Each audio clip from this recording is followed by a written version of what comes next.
Well, welcome everybody. Welcome to the Winning Momentum podcast with your host. That's me, Scott Sinclair. I'm excited to have an excellent guest with me today, a good friend of mine, Sam Silverstein, who, according to your LinkedIn, Sam, has been 30 years that you have been a keynote speaker, author, consultant, works with leaders and organizations internationally to build a workplace culture that inspires accountability. 30 years. 30 years, and I only thought it was 29. But it's like I rounded up. Being there we go. Okay, so I passed that test at least. You did. The founder of the Accountability Institute, which I want to talk to you about today. Mm-hmm. And I want you to give a full introduction on yourself because we've done a podcast before when we were in the Clubhouse days. Mm-hmm. And the audio was terrible. The size of the audience has quadrupled on this show since that time. So a lot of my audience will not know you from that show. They may know you from other things. But before you do, I just want to read out for context a recommendation that I picked off one of your pieces of content. So this is somebody who's hired you, and she said, to address a request by senior leaders to assist our leadership team with accountability, I invited Sam to speak with our leaders and provided each participant a copy of his book, No More Excuses. Sam's presentation resonated with each of us, and his powerful message motivated us to take steps to ensure we created a culture where accountability is inspired. As a result, we embarked on an effort to redefine our values and embed them into our organization. We learned from Sam that values form the foundation from which accountability is possible. And with the changes we've implemented as a result of Sam's advice, I'm confident that our organization is positioned to experience even greater success. What a terrific recommendation. I know. I gotta thank Mom for that, don't I? Yeah, exactly. Sam, please give us your background. My background. Well, I was born in Atlanta, Georgia. Now, I've been in family businesses, both with my parents and my in-laws, and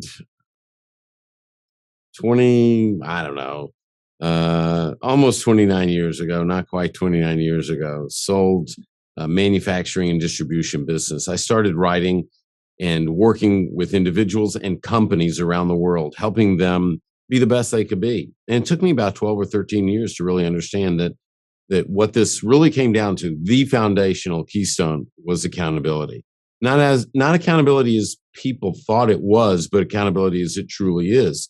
People see it as a tactical subject, but we know that it's a relational one. And so over the last 29 years, I've written 12 books and created an organizational assessment tool that actually measures accountability in the organization. That's in 20 languages. We work with leaders and government agencies around the world, helping them with their organization identify and define the culture the way they want it to be, and then step it out so they will inspire people to be their best and choose to be accountable. And you have, in addition to the books, you've been doing keynote speaking. Oh, yeah. I guess I forgot a little bit about that. You're embarrassing me now. I'm a past president of the National Speakers Association. I'm a member. I've been inducted into the Speakers Hall of Fame. I keynote conferences around the world. And so, I do a little speaking as well. You do a little speaking as well. Correct, Scott. And you started the Accountability Institute, which we'll learn more about that, but you've created an entire institute. Absolutely. Our mission is to build a more accountable world, and we need more than just us to be able to do it. And so that's the purpose of the Institute. Right. We can talk about that more when you want to. So my hope today, Sam, apart from catching up with you, because we haven't talked in way too long. I know. I feel like it's been 6 months. Yeah, probably has been. Are you still on Clubhouse? Are you still doing that whole Not very much. Not very much. It just kind of died off, right? It was really hot for 3 months. Well, there was a time, especially with the pandemic and everything else, that it was the right thing at the right time. And I've just been so busy with the Institute. I just haven't had time for that. I feel the same. Every now and then I pop on there and then I'm just uninspired. You know, do I want to start all over again, introduce myself?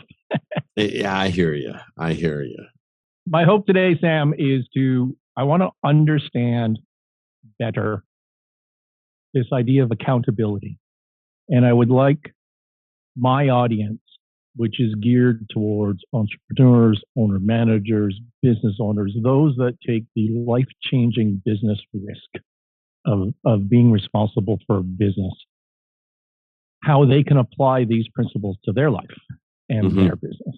Okay, so really, I think the last time you and I met, we talked more specifically about a book and kind of walked through that. We talked about some of these ideas, but I want to try to apply this concept to specific situations that I come across, and maybe that's applicable to other people in their business as well. And starting with that, you know, it fascinates me that for 30 years you've built a career around one word.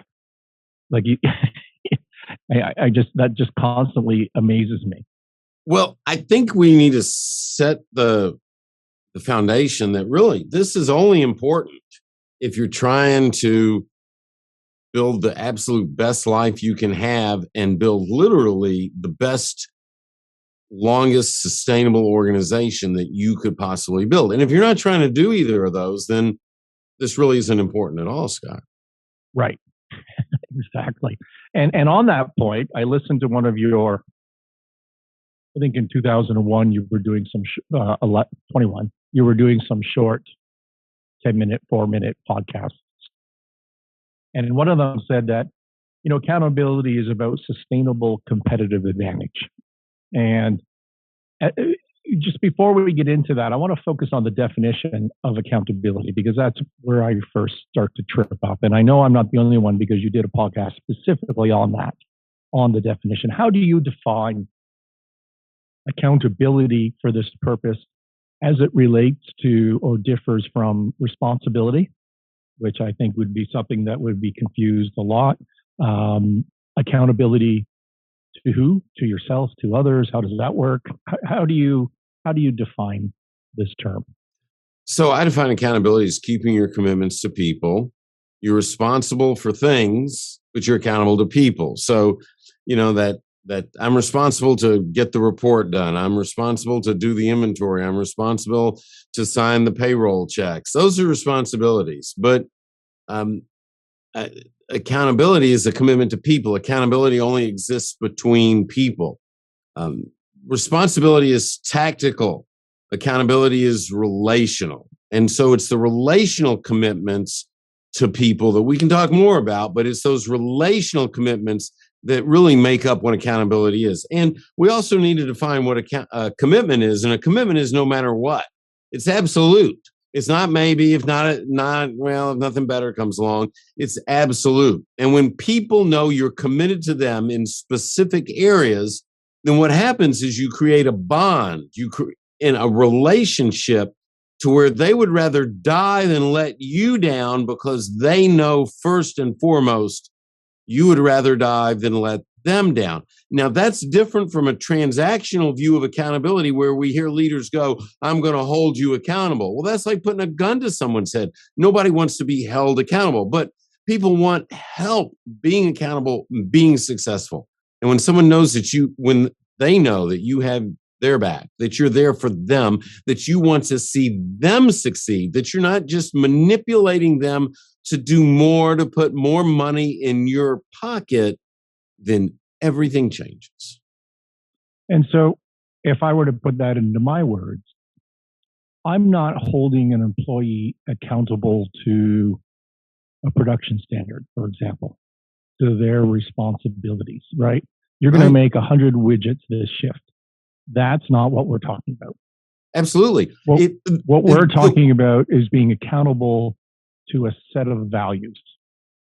Accountable to people. And one of those commitments, one of those relational commitments is to live that set of values. because those values define that workplace culture. Now, one of those values, if it's an amazing set of values in an organization, must be what we call a professional value, which defines what excellence is here. And so if I'm living the value, then I'm producing, whether it's a service or a product, at that level of excellence. And as soon as I'm not producing at that level of excellence, then I'm not living the value. And then that's where there needs to be some sort of communication between you and me. Because if I'm not living the value and you let me stay, then the reality is that's not our value as an organization now, is it? So it's a little bit more simple, and it's a little bit more complex. Sam? Can it be both? I want you, here's the clear values that you need to live towards and uphold for this organization. And they define how you interact with your teammates and with me. But you're also accountable for your output. Well, you're responsible for your output. You're responsible for your output. Look, when you hire me and you give me a job description, that's a list of responsibilities. And you're going to pay me X dollars a week to do those things.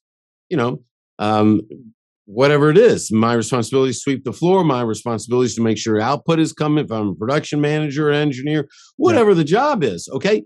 If I'm not doing those things and you've trained me, you've empowered me, you've provided the resources, you've given me the responsibility, and I'm not getting it done, and you can't coach me up in a short period of time, why would you let me stay? I'm not doing my job. Why would you?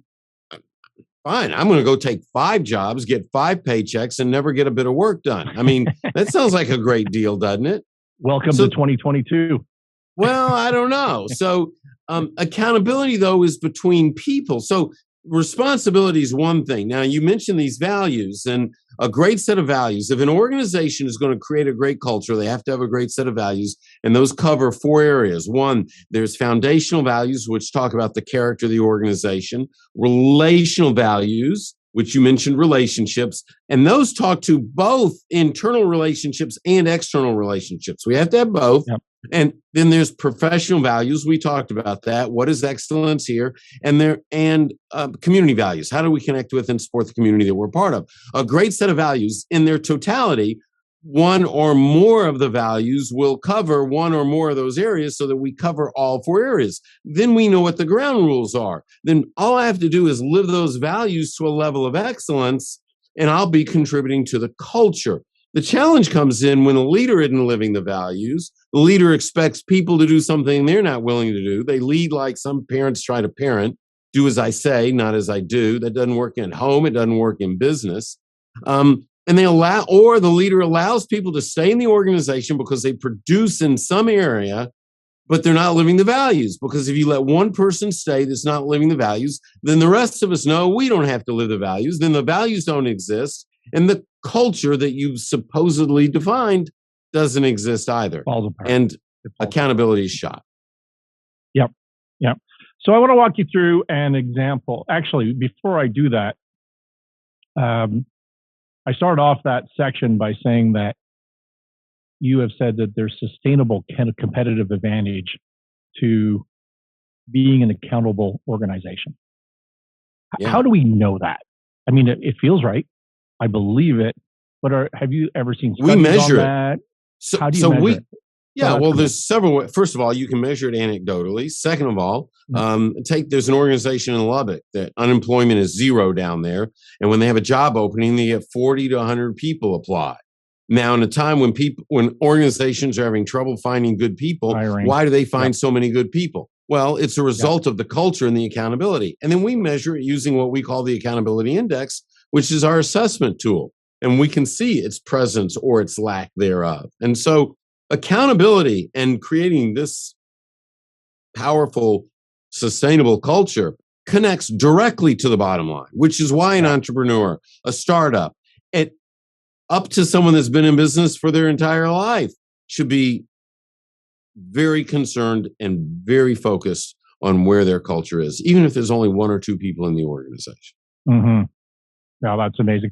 As you know, I've been working with troubled companies my entire life, and I used to bring in, he's retired now, but an older retired Navy guy who, is a was a MacGyver in operations. I could throw him into a mine site, an operating mine site, or a steel plant, or anything, and anything with heavy equipment in it. And I would throw him in there, and he was from Jersey. He had a very strong Jersey attitude and accent.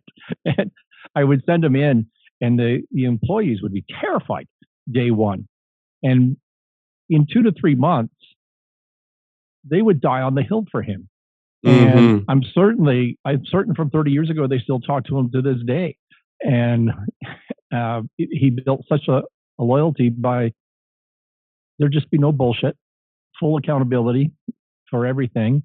And he worked as they were working and was part of that team. And I just witnessed that firsthand over and over and over again. And so I know it to be true. And I think it's interesting that you're able to measure it and you go about doing that, because I think that's a critical step in this. Yeah, it's sometimes there's some important things that we need to do, and they take time, and it's easy to get so involved in the day-to-day running of the business that we might not take the time to do the things that are important to do. And it's easy to make excuses for not doing it. But the reality is, if we don't do it, we'll never build the type of organization that we could do. And so it's critical that we section our time off and figure out how to get some of these important things done. But we need to identify. It's important to work on the business as it is in the business. I know you follow that. Absolutely. I could write books on that issue in particular. You need to carve out time to push yourself forward every day, not just respond to what's coming at you, which is what you're saying. I'm going to tell you about some of my listeners that have been with me for a while know a company that I own. I bought it last year out of an insolvency process in Canada. And without too much painful details, the background of this company is it was a second generation family owned business. First generation did a pretty good job with it. The kids took over when the father passed away, and it all went to hell. It had a culture of divide and conquer, of secrecy, of bullying, of inconsistent, favorites and not favorites, high turnover. By my calculation, they went through about 9 banks in 4 years. At one point, they were paying 18% interest, which is my definition of a troubled company, on their senior loan, just mathematically speaking. Anyway, so they went through a long and painful bankruptcy receivership process. And long story short, my company, Sinclair Range, ended up buying that business out of what's called the CISP process in Canada, Sales Investment Solicitation Process. Not important, but it's a court-ordered sale. We were the bidder. We won. We took over the business. And a company that used to have about 120 employees, when I bought it, was at like 48 employees. And in 2 months, we went back to, maybe 3 months, we went back to 100. And we're sort of 110, more or less where we want to be right now in this difficult market of hiring people. And one of the things when you walk into a troubled company, Sam, is it's always, mid-market and smaller, it's 100% of the time culture. There's always a culture problem, as I just described. And I laid out for the employees 4 core values of this company. And this is what I want you to comment on. And so, because I don't think you can have, to my way of thinking, and again, you can correct me if I'm wrong, but I don't think you can have accountability without a set of values that are clean and that people understand and that they use as a guidepost for making decisions, right? If I can't tell you what I want from you in terms of values, how can you be accountable to your teammate or to yourself on those values, to my way of thinking? And so the 4 values that I set out, and I do everything in a range of 3 to 5, because I just think more than that's too much, right? I always reject these companies that have the list of 10 values on the wall that no one ever reads and no one ever understands. But at this company, they can walk around and tell you. And they are teamwork. Number 2, integrity. which I define as honesty and openness. And number 3 is perfect deliveries. And number 4 is perfect quality. Now, we don't have the expectation that we will be perfect on deliveries, and we don't have the expectation that we will be perfect on quality, but it is a value that we should be striving for at all times. Okay. Mm-hmm. And so those are the 4 values. And I knew that would resonate well with these employees because it was the exact opposite of what was going on before. And so people would see that as a breath of fresh air, so to speak. But it's been really effective at changing culture, changing people's attitudes, changing motivations. And I got what I would describe as that free 3-month honeymoon period of having said the right words and changed culture. And now we're into the slog part of this. I bought it 6 months ago. Can we keep it up when the shit hits the fan? Like, are we able to stay true to our values? First of all, what do you think of those as a set of values in the context of accountability? And second of all, how might I, using those values, continue to reinforce accountability throughout the organization? So, okay. So the values, to be able to evaluate the values, I'm going to go back to those 4 categories. Do we hit on all 4 categories? And I think I personally would like to see something about the community added to it. But those values are great values. But what I would also, if I was analyzing the situation, I don't know what those words mean. They haven't been defined for me. Now, they may be defined in the business. And so to me, the values narrative is what's important. So, for example, one of our case studies is a bank out of Amarillo, Texas, titled Happy State Bank. They have some very specific values. One of their values is integrity, character. Our reputation is everything. Do what's right, always, every time, anytime, no matter what it costs, no matter who it defends, no matter the perceived consequence. Encourage it, reward it, revere it, make it the mantle that we are known for. It is expected. Okay, so this is the value, word for word. That's their value. Now, if you work for that organization, you know exactly how to step out that value. There is no doubt what integrity is. And so I would say you have the possibility of having a great set of values, but I want to know what teamwork means. I want to know specifically what that means. And how does that talk about my relationship with the people and how I treat them and how we communicate? And so the reason why a set of words on a wall doesn't work, there's multiple reasons. One is we don't know what those words mean.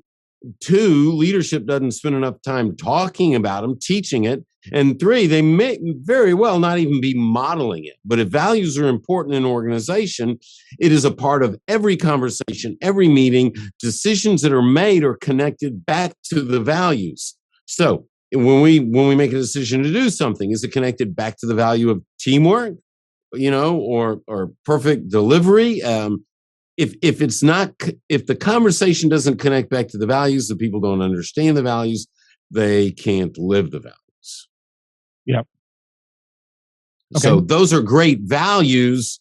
To make them a great set, they need to have the narrative behind them, and that might very well exist. I don't know. You just share that. Well, I think it does by being the opposite of what used to happen, right? And because we talk about them a lot. And so we don't need to go through it on the show. Yeah. But and people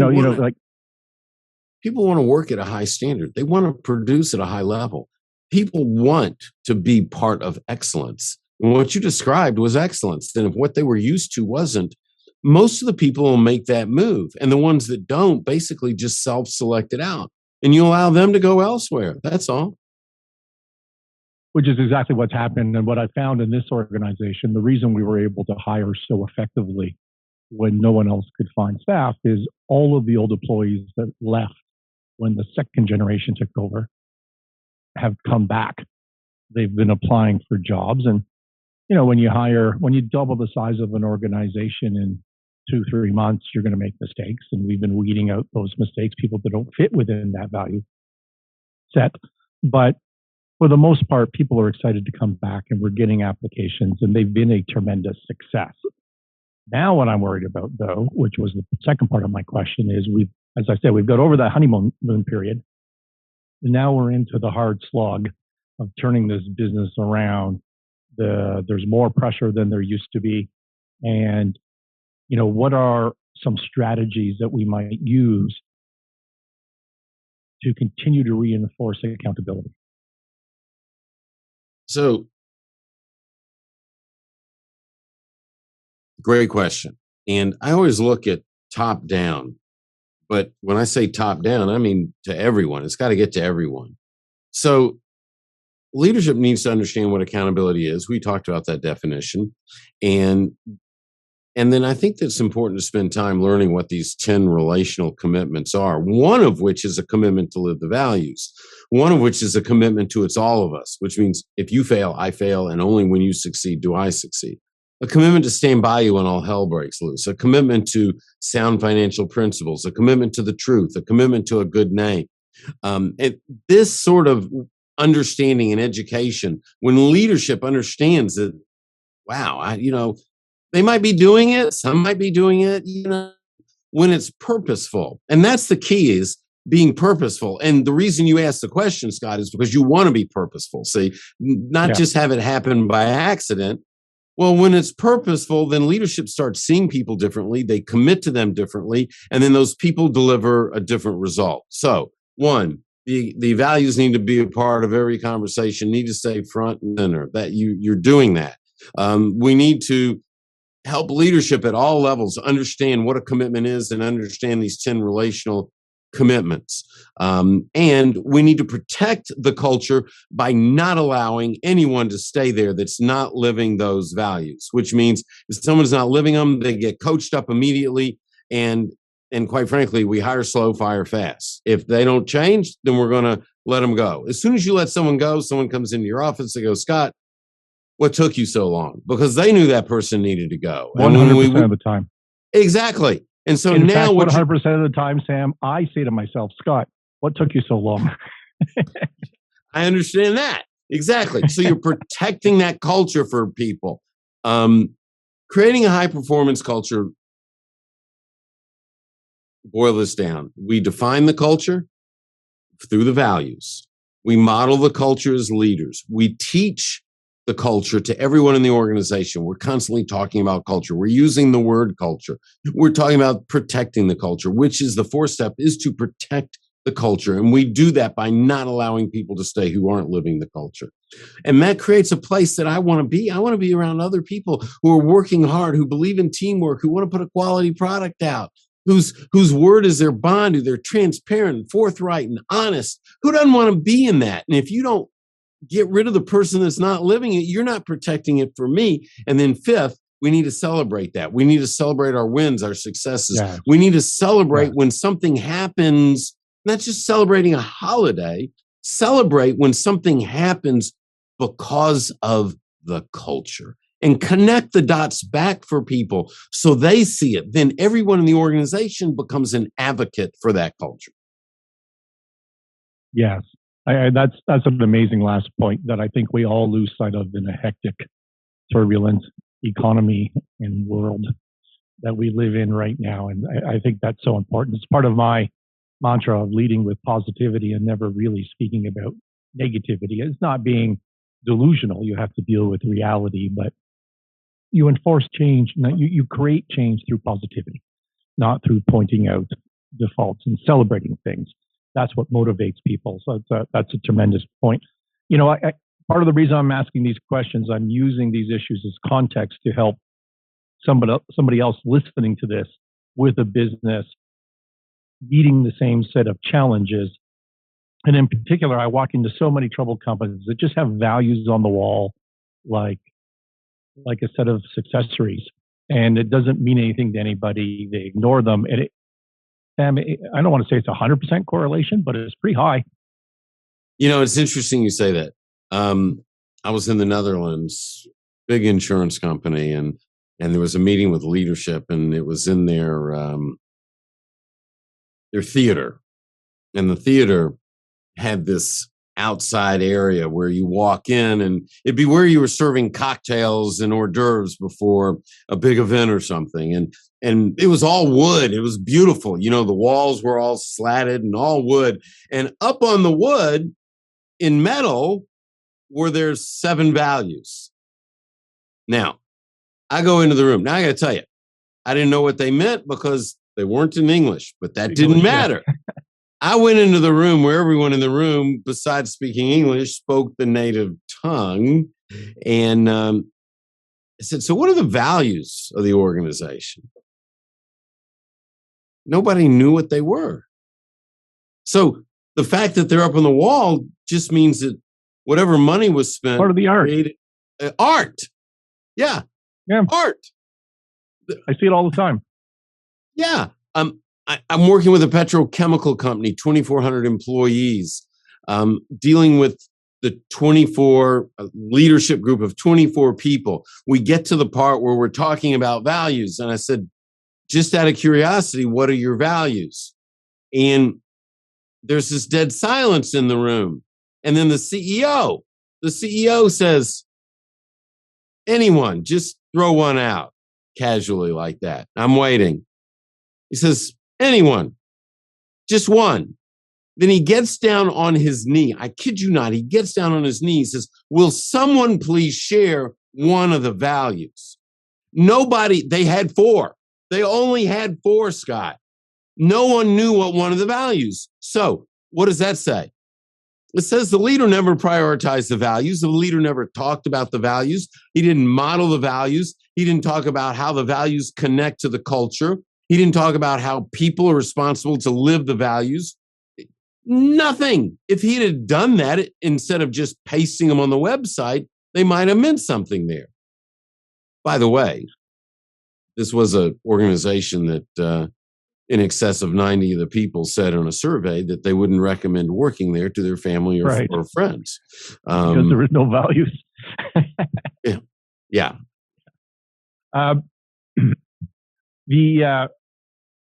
It's funny. I know that my next topic, I know the right answer to this, but I just find when we walk into troubled companies these days, we're finding a lot of nastiness in personal relationships, bullying, bad-mouthing, backstabbing, things that I have no tolerance for. And then inevitably, you end up in a situation where you've got somebody the whole business relies upon that behaves in that way. And now, as an advisor, as a consultant, as a new owner, as a new CEO, whatever you are, the founder of this business, you have this difficult choice, right? And I just see it all the time. You don't want to fire that. I'm doing a speech in Vegas in May, and I'm going to tell a story about a company that I walked into, and I met 6 key executives, one of whom was the CEO, and who brought me in. It was the owner of the company. And of the other ones, the VP sales of the company was very reliant on. At 1:00 in the afternoon at this key meeting with me, the new guy that they brought in the very first meeting, he was drunk, and not a little bit drunk, really drunk at 1:00 in the afternoon. The head of HR may have been the worst person I've ever met in my life at a personal level for very many reasons. Now, she had a lot of personal problems going on, so I give her a pass, but just organization speaking, she was toxic. Really toxic. We had a CFO who was highly competent, but terrified and just, hid in the back and didn't contribute anything because of the culture going on there. We had a COO who was a really nice guy and probably good in a stable organization, but completely out of his depths in chaos, which is what this was. And then we had another high-priced fellow who did nothing at all. And so that's my 5 executive teams right there. And I'm looking at this CEO who's put in millions and millions and millions, tens of millions of dollars of his family money into this thing. And I'm just looking at him like, what are you doing about this? And things get normalized. You start putting up with this sort of bad behavior on your executive team. You fail in the first 2-3 instances to do anything about it. And then it's 3 years later and you still haven't done anything about it. and your organization's gone to crap, right? I don't know if you ever see that. Now, the right answer, I think you're going to tell me, is just you got to suck it up and make the change if people aren't accountable to the values and to what you expect of them, correct? I mean, that's the If only you answer. define the values as the leader and people don't, and you're modeling and teaching them, and they're not living them, and you've given them coaching to improve in a short period of time and told that you need to see a change in a short period of time, and they're not making that change, you allow them to go elsewhere. Otherwise, they're Exactly. not your values. Right. So my question bullying though is what's valued in that organization, because that's the culture, that's what's accepted and what's repeated. Exactly. But my they real might as well question put on a this, sign over the door that says, "We bully here. Come on in." Would you like to be hired? So my question on this is, have you ever seen people change? Because I haven't. In 30 years of doing this, you can go in, you can set the values, and you can say, we don't put up with this anymore. You got to do it this way. And I've seen short-term accountability. I guess I should use that word. But so the question is, have I seen people change? I've never seen it. So it depends on how you define change. I've seen people in a culture become their best self. Their best self. So when we work with an organization, we teach them to hire from the values, which means that the questions that are being held in the different stages of interviews are questions that should elicit a response to the interviewer of whether or not that value is either present in that person's life or they truly believe that individual is going to be able to live that value. That's why you would ask that question. And to hire from the values if they're not living the values. I've gone to events for organizations where the families are there and spouses have in conversation to me said, my husband's a better husband for having worked in this organization. And that's a powerful testament to the impact and influence of the leader, the culture that they put in place in that organization. So has that person changed? Yes, they have. Have they changed from being a bully to being a loving individual? No. That change is probably not going to happen within that organization for the most part. And it's a safer within that organization. There's hope for that person in life, but in that organization, there's just too many triggers and habits that are formed of being a bully, in my view. And as a leader, better just to make a change. Exactly. Now, think about this for a second, though. You talk about change in a person. I do believe people change. I said, have you ever, after you fired someone, had someone come into the office and said, what took you so long? And you said all the time, every time, which it does happen. Have you ever fired somebody and then, I don't know, a year or 2 or 5 later, you run into them someplace? And Scott, they said, you know what? It was a difficult pill to swallow at the time, but your firing me was the best thing that could have happened to me. Yeah, often. Exactly. And so sometimes people in the environment don't realize, they don't know better. They don't realize what they're doing. They don't realize the harm they're bringing.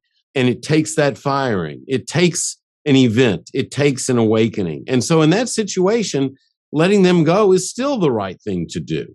Now, for them, because it's for not everyone. A happy situation for them. Yeah, exactly. Now, sometimes we hear leaders say, well, I don't want to be a mean guy. I want to be a nice guy. Well, you're not being nice to me if you're letting Susan stay and she's a jerk, or if you're letting Joe stay and he's lying to me. You're not being nice to me. And so asking someone to live the values, demanding that we live the values in this organization is not a matter of being nice or not being nice. Do what you have to do. Exactly.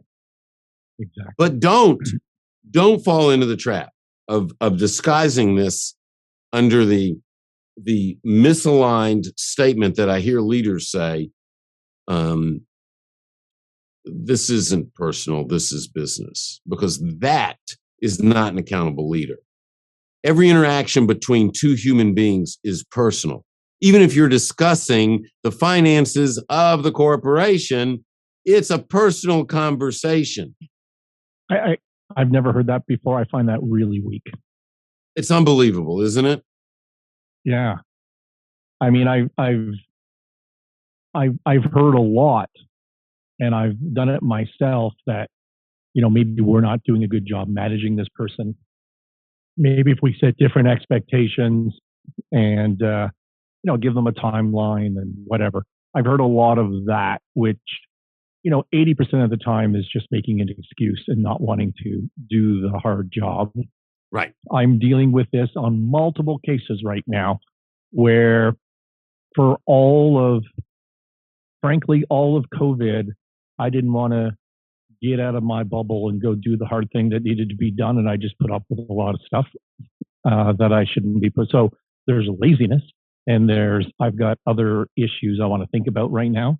Those are excuses that are not good, but they're excuses for not making change. But I've never heard anybody say it's just business. That's just weak, I think.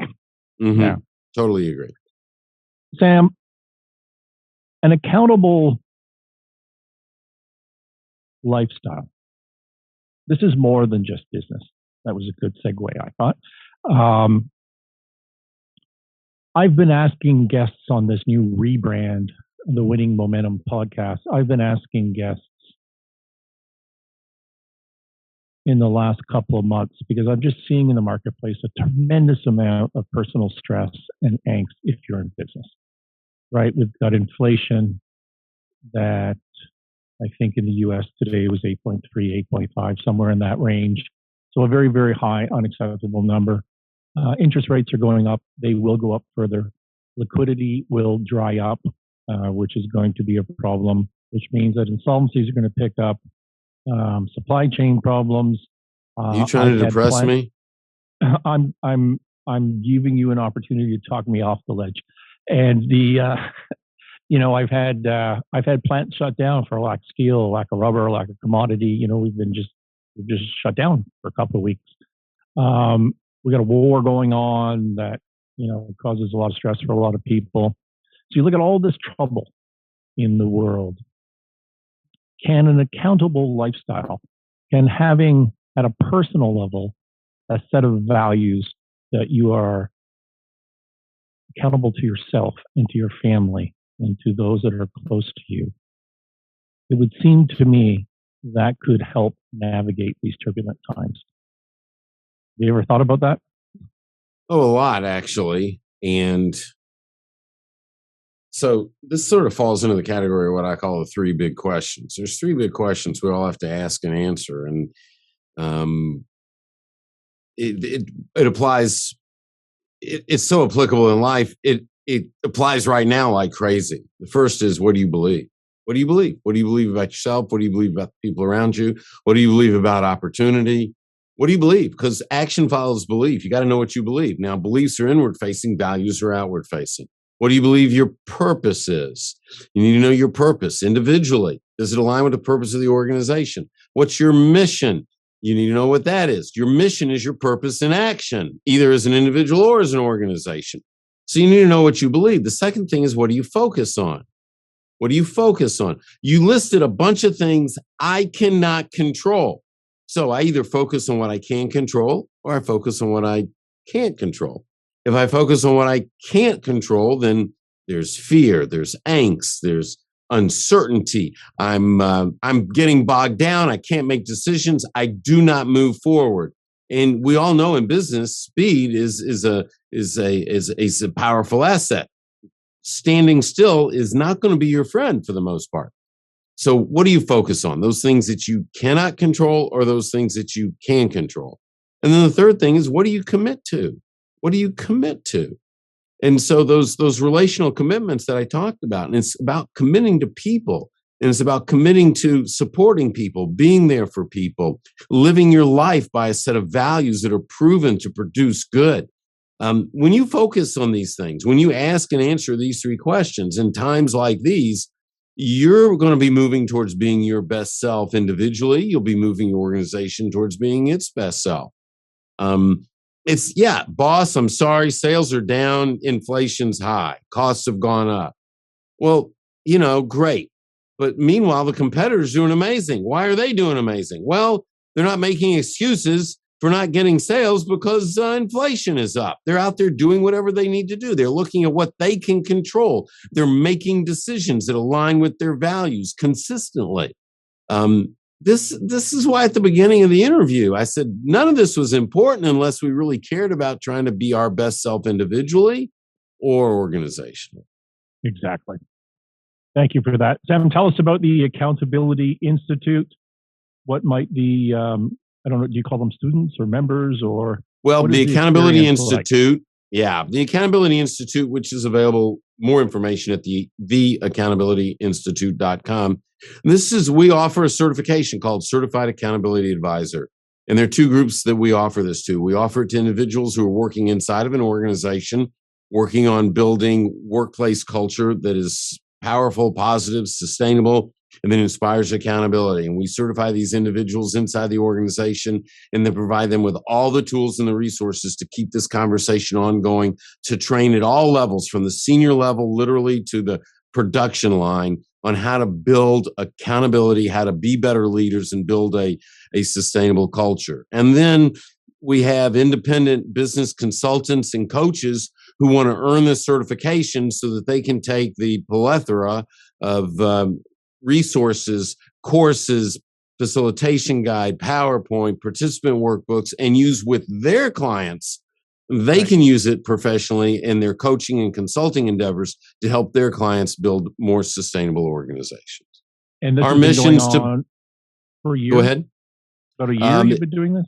Well, this is the pinnacle of 29 years of work. We started this journey about a year and a half, and we released it shortly after the first of the year. We were in beta, and now it's just open to everyone. And how's it going?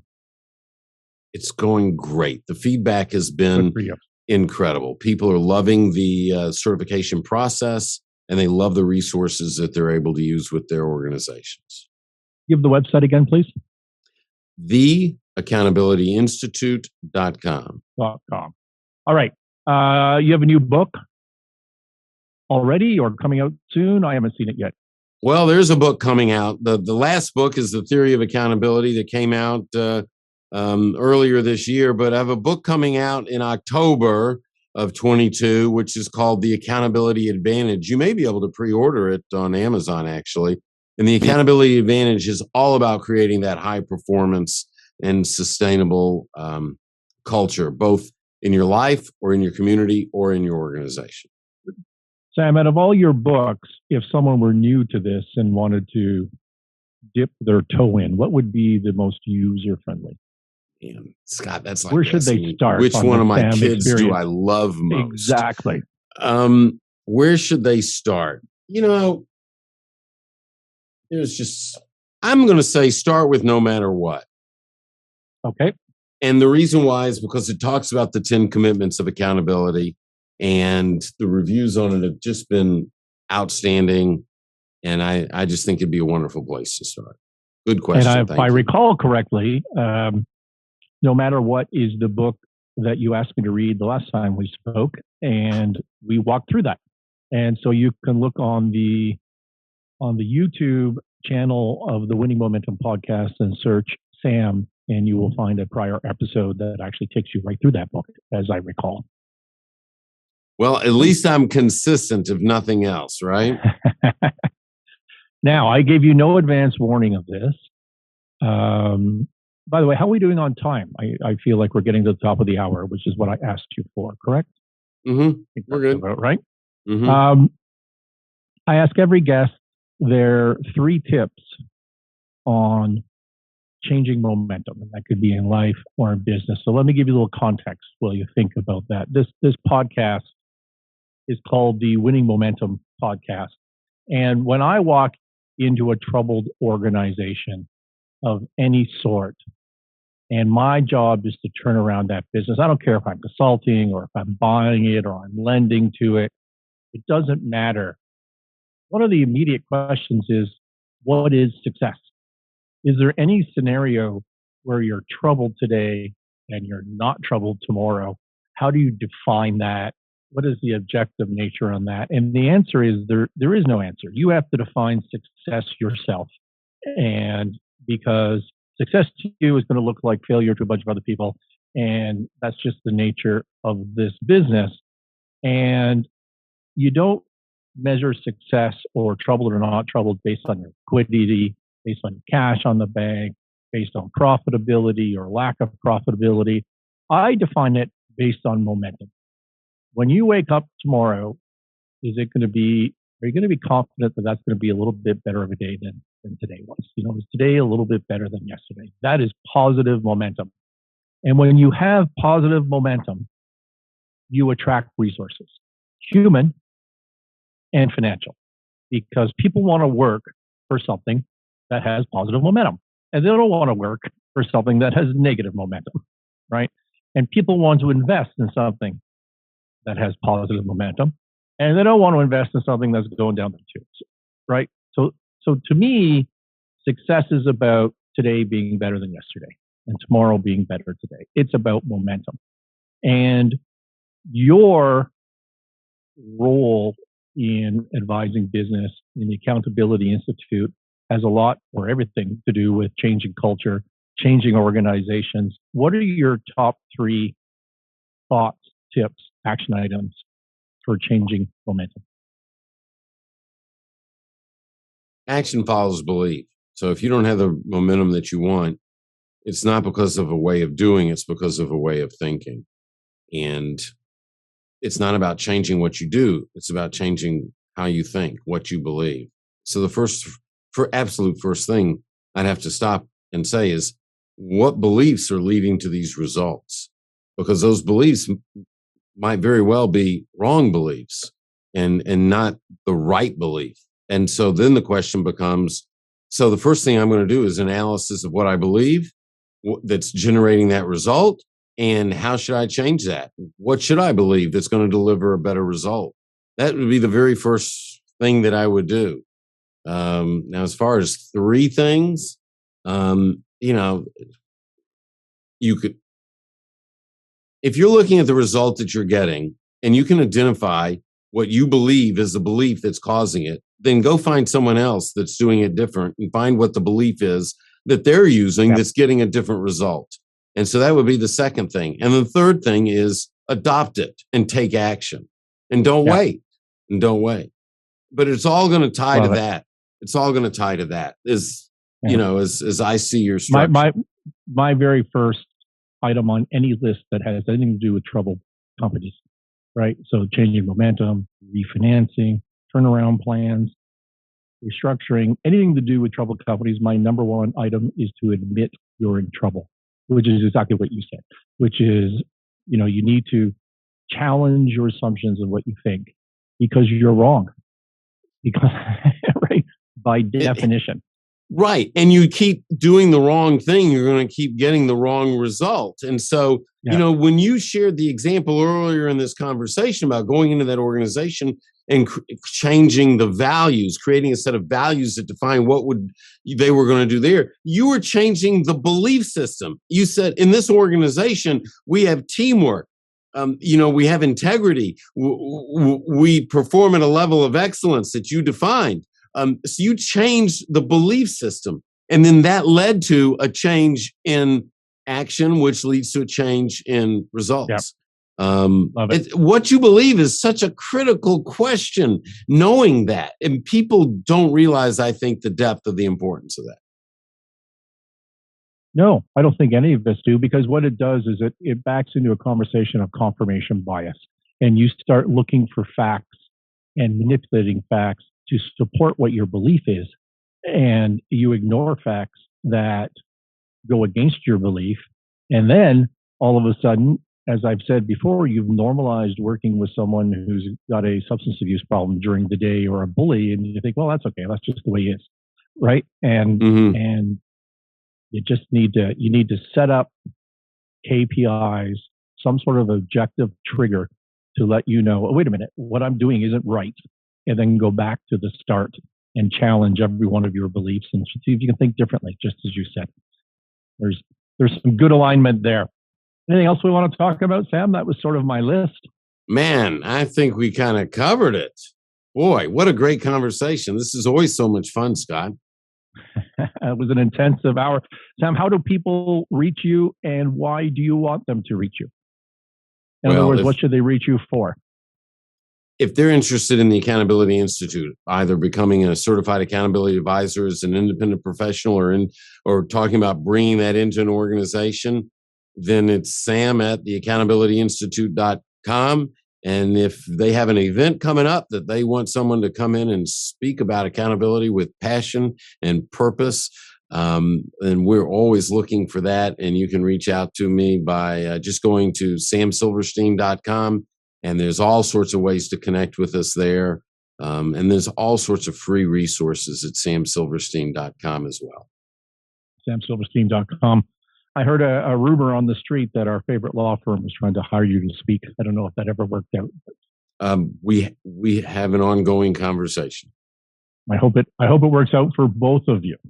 Exactly. Thank you, everybody, for listening. This has been the Winning Momentum podcast with Sam Silverstein. Sam, thank you for coming in. And we'll put all those links in the description, the YouTube description for you. Actually goes on the podcast description as well, so people can look you up. You enjoyed this content. We are on YouTube at the Winning Momentum podcast channel. Please go give us a thumbs up and subscribe. The audio version is everywhere that you listen to podcasts: Apple, Google, where else? Amazon, Spotify, everywhere that you listen to, you can go and subscribe there. Thank you very much, and we'll see you all next week.